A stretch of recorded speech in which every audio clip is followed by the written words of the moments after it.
Everything that we do, everything that we see, everyone that we meet adds to who we are. By staying in that small little circle where you're just doing that comfortable thing, you'll never get those grand experiences that make you a complete person. My name is Michael Ivey, and I grew up in Dunn, North Carolina.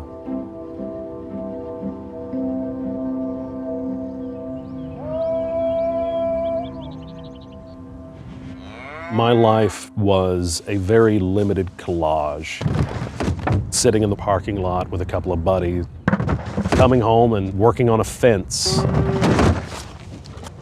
If the cows got out, that was the highlight of the week because it was the one thing that was spontaneous.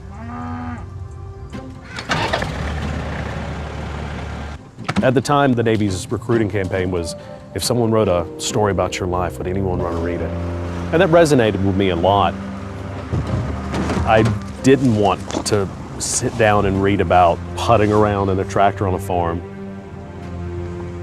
I wanted to do something that made some kind of difference. I sat down with my recruiter, said, what do you have and leave soon?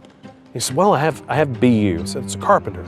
When does that leave? I said, about 3 months. What else you got? He said, well, I've got EO. What's EO? I said, well, I'm not 100% sure, but it leaves in 10 days. That's what I want.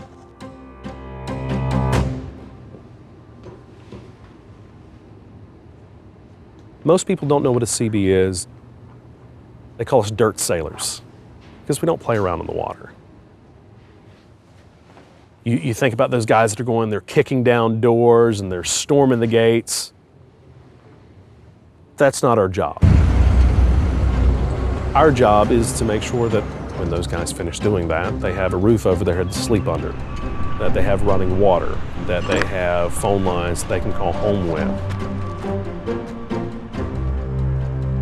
I've spent time in Iraq building ballistic fish tanks. I've built forward operating bases in Afghanistan, building hospital waiting areas in Jamaica. What became far more important than kicking down doors was doing things that enabled people to be safe, doing things that brought people home.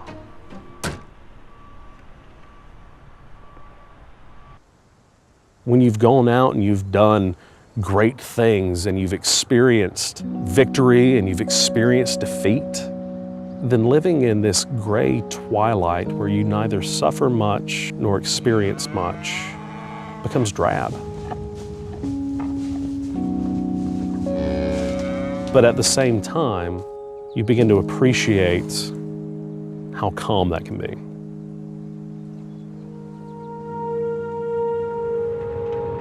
I'm the unit movement officer for an EOD command, and my job, literally, is to bring people home. You start to realize that it doesn't matter if somebody writes a book about me, it's that these guys are getting a chance to come home and read a book to their kids. And I have a direct effect on making sure that that happens.